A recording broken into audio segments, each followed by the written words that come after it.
Ideal Protein is a doctor-designed, coach-led ketogenic weight loss protocol that uses food as medicine to empower you to lose weight and live your healthiest life. And welcome back to the Livingston Parish News Weekly Show, a podcast brought to you by the Livingston Parish News. My name is McHugh David, publisher and editor of the news, and this is Group Therapy. Once a week, we get to sit down together as editors and talk about what's going on in Livingston Parish. Today, I am joined by the dynamic duo, and we're going to start with their introductions on my and the viewers' left. Hey, this is Rob DeArmond. I'm sports editor here at the Livingston Parish News. Hey, this is David Gray, lifestyle editor with the news. And I've already introduced myself, so let's jump into it. First and foremost, we are going to start with a small piece of news from Mr. Rob. Because you recently met with the coaches about All Parish, selecting the All Parish football team. You also got a chance to talk with them about the fact that the district realignment has been solidified. Yes. They are going to be playing teams in Ascension.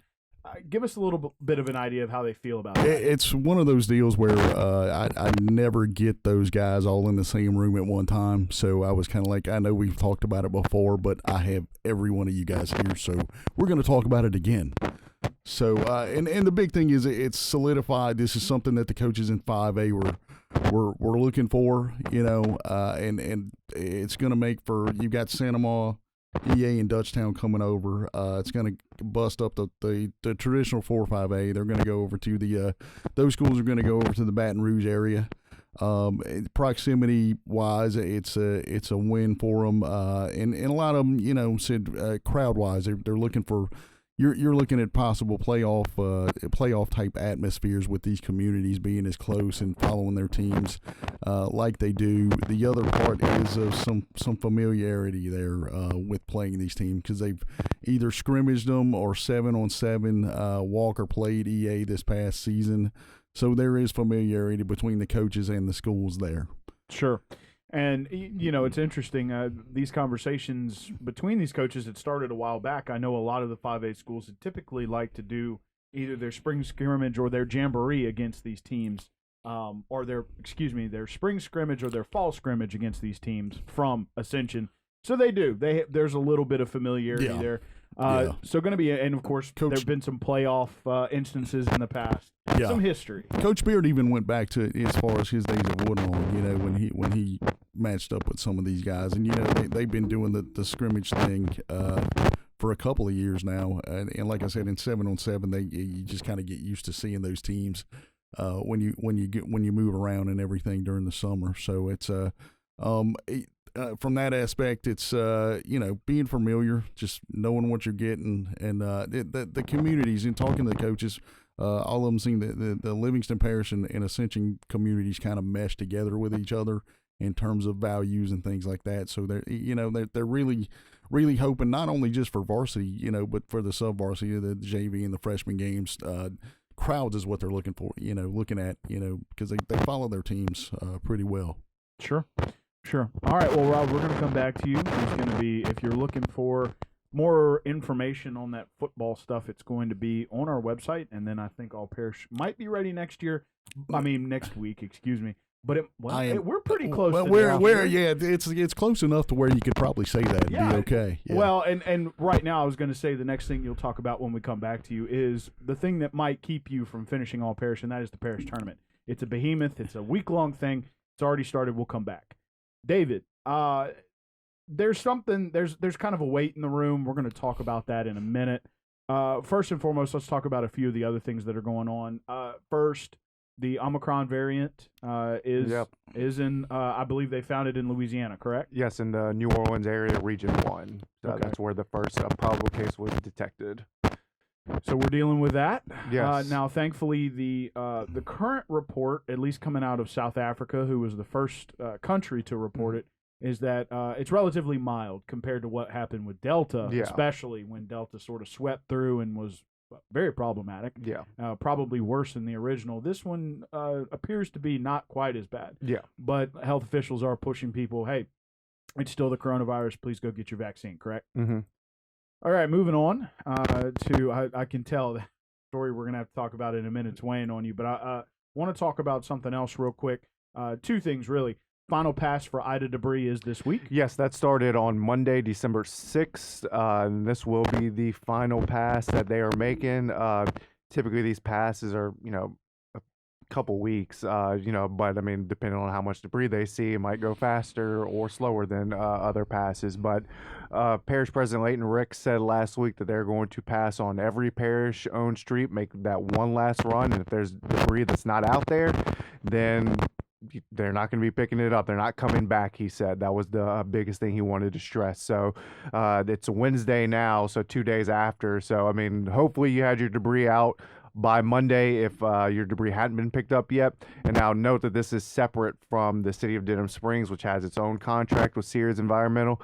And this doesn't apply to people who live on state-owned highways. Your debris is being picked up by DOTD. But for people who live on a parish-owned road, the parish is handling that with Sears Environmental, and this is the last pass. And like I said, once they pass through an area, they're not coming back. That's what Parish President Leighton Ricks, really wanted to stress to people. So hopefully you have your debris out right now. But yeah, they've already picked up, like we said before, over 1 million cubic yards of debris, which, I mean, that's a lot.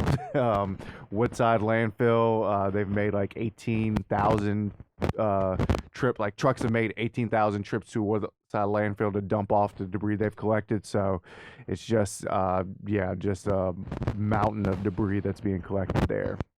So, speaking of Ida, there is going to be a town hall tomorrow, I believe, in the Springfield area. Yes. But it is for all Ida victims who are currently in a back and forth with their insurance company, and there's going to be adjusters and lawyers and that kind of thing at this town hall. Tell us a little bit about what you know. Yeah, this is the Brasher Law Firm. They operate out of Louisiana and Texas. They have multiple offices scattered throughout those two states, mostly in Louisiana. And this is something they did in the Houma area a few weeks ago, and they also did this after Hurricane Laura last year. They did a few of these town hall Q&A type meetings, just really to give people information on, just going through the insurance process if you've had damage from any of these storms. They spoke with an assistant attorney there. They're not there to try to sell you on anything. They're really there just to give you information. Now, of course, if you want to take advantage of their services, you have that option, but this is just to provide you information on just navigating the claims process, because it can be daunting. So this is just a way of doing that. They'll have lawyers there, they'll have adjusters there, they'll have engineers there, just to give you kind of all kinds of information on what you can expect throughout that process. So, and that will be that's tomorrow? at the AmVets Center in Springfield tomorrow, Thursday, December 9th, from 6 to 8, I believe. And there'll be free food there in case you want some. So free food. Well, yeah. That's always an enticing thing here in Louisiana. All right. And, of course, there's one more story you have to talk about, but we're going to switch back to Rob real quick to talk about the parish tournament, which did tip off. I used the wrong sports vernacular last week. This week I got it right. Last week I said kickoff. So it tipped off on Monday, correct? Correct. And so we're deep into it. We're in there. And so far, seeds have held up on both sides. On Monday, I'll just run through scores. On the girls' side, Live Oak beat Marpaw 46-18. On the boys' side, Holden 74, Marpaw 60. And yesterday's games on the girls' side, Albany 70, Springfield 56, Holden 49, Doyle 42. On the boys' side, Live Oak 60, Doyle 57. That was it was a 1-point ball game with about a minute to go. Live Oak is able to hit some free throws, kind of work the clock a little bit, and they win by 3. And then French Settlement, the number 2 seed, beats Albany 58-34. Yeah, I got to cover the Holden, Doyle, and French Settlement Albany games. The Holden, Doyle, this is my second time seeing them play each other. It's kind of one of those things. You know what to expect. They know what's coming. They make adjustments. It was 21-21 at halftime. Holden went on a little run there. They got it down to Doyle got it down to 6, and there was roughly about 2 minutes or so, a little bit over 2 minutes, and Holden got a couple of turnovers real quick, so it goes from a 6-point ball game to a 10-point ball game like that. They kind of pull away there, and then French Settlement and Albany was close early on, and then French Settlement went on one of their patented runs that they tend to do, and kind of pulled away there. Things got going really well for them. And Coach Bourgeois later in the game kind of pulled the starters out, let the young kids kind of go. Albany made a run to kind of get close, and then he put a couple of those starters back in, and they kind of pulled away again. So you got to win to advance. That's that, and that was the thing for Coach Bourgeois. It's nothing against nothing against Albany or anything. He's like, hey, we just got to make sure. It's one of those things where we're trying to make sure the kids know when we get ahead, hey, we got to put it away, and that's one of those things we're trying to teach. So, today's schedule, we got on the girls' side, Denham Springs and French Settlement at 3. Boys game, Denham Springs and Springfield at 4:30, and then on the girls' side, Walker and Live Oak at 6. So your top seeds will get to play tonight, and then on the boys' side, it's Walker and Holden at 7:30. Gotcha. So top seeds entering the fray here on Wednesday. Getting into it. So going to be interesting. Again, that tournament is down at French Settlement. They are hosting this year. Of course, it's a rotating deal. You get a chance. They made a lot of renovations to the gym. I went last week to go cover, and you kind of forget that they did it, and you walk in and go, oh, redid the court. They've got scoreboard looks really nice. They got it set to where you're keeping track of fouls and points and everything. So if you get lost, all you got to do is kind of glance up at the scoreboard and see where you're at. Very helpful. It's pretty good. Pretty good. So, all right, be sure to look out on Twitter for Rob, who will be down at that tournament coming up for the next couple of days, all the way through Saturday. That's when the championships are Saturday. Correct? That's correct. All right, David, we got to talk about it. So last week, Mr. Gray, those of you who might remember, Rob and I were on our own last week because Mr. Gray was in a courtroom for the Melanie Curtin trial. Of course, by the end of it, the jury found unanimously that she was guilty of aggravated rape, which by law, sentencing has not occurred yet. We'll talk about that. But by law, that comes with a life sentence without benefit of parole. So let's start from the beginning, first day of the trial. Well, first day was jury selection technically, and that took a while for them to get 12 jurors, just because this is such a high-profile case, because it is connected to the Dennis Perkins case. So, I mean, we all know about that case. I mean, Livingston Parish. That's the biggest case that I've covered since I've been working here. I imagine it's one of the bigger ones that we've had. Just in terms of, I guess, salacious, just that sort of story. But so it stems from what after investigators arrested Dennis Perkins, they searched his home. They found this video from November of 2014 that showed Dennis Perkins and another woman, basically, from what prosecutors say, raping an unconscious woman. And so that's where it stemmed from. And they were able to identify Melanie Curtin as the woman that Dennis Perkins was committing this act with. And so she stood, her trial was last week. And yeah, I mean, that's kind of the background of the case. But basically it was just 2 days of testimony, 2 days of witnesses, and then the third and final day was the the jury deliberating. And that was about an 8-hour process where, they kept coming in, asking the judge questions. They had the option of downgrading the aggravated rape charge to something lesser. A simple rape was also an option, which would have carried a lesser sentence. But ultimately, the jury decided they felt like there was enough to charge her with aggravated rape, which, like you said, that carries the life sentence.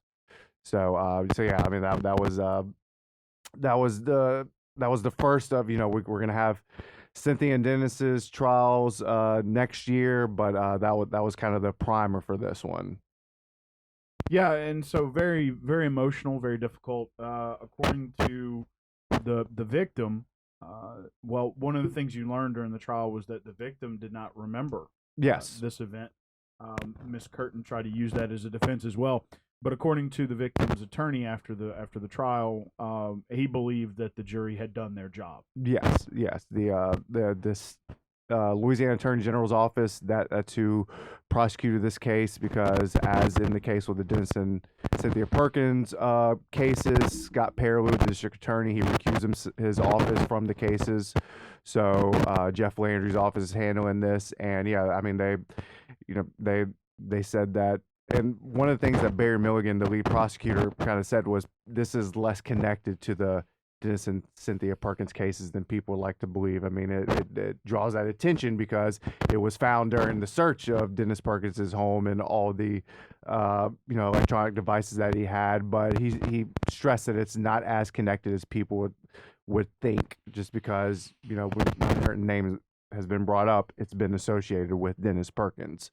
But her attorney, she maintains that she, like the victim testified, that the victim did not recall this night until it was presented to her by an investigator.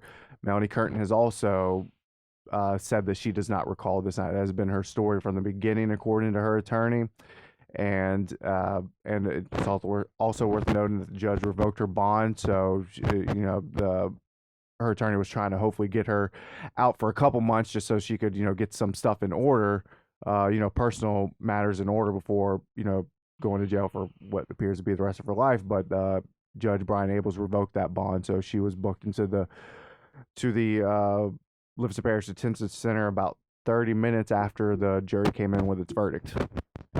So as it stands for something like that, it seems like it drags on and it goes on for a while, but you think about it, it was 3 days up, 3 days down. So she is, of course, now, as you said, in the detention center awaiting sentencing. She'll have to come back before Judge Brian Abels, who will issue her sentence. So we will be on the lookout for that. I believe that's coming in January. Yes, I believe. I can't remember the exact date, but in January, later in the month in January. Sure, and of course that's because we are a whopping 3 weeks away from the new year. So let's try to be a little more jovial after a story like that. So of course, please remember to follow Rob on Twitter, because we got the parish tournament going on, which of course is sort of it's a highlight because not every school has fall sports, but every school has basketball. Yep. So it's kind of everybody gets into the fray. Everybody's there, man. It's a cool thing after not playing last year too, just to see everybody pack gym, last night, and I'm expecting it for the rest of the way because these teams stay and they watch each other. It doesn't matter who's playing. It doesn't matter. They're all watching, and it's a really cool thing to see all of these communities come together and really support each other in this type of deal. Sure.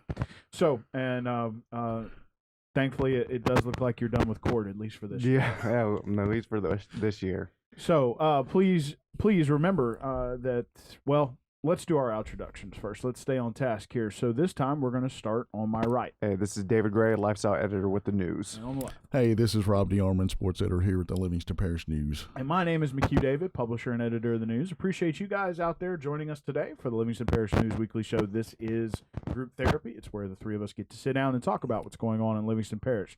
Please remember the News is on Facebook, Twitter, LinkedIn, Instagram, and YouTube. We are once a week in print on Thursdays at $7 a month to get that in your mailbox. We're also online, www.livingstonparishnews.com. We do hope you have a great day. Please remember, follow Rob on Twitter because there's going to be a lot of parish tournament action coming up, and we will see you next time.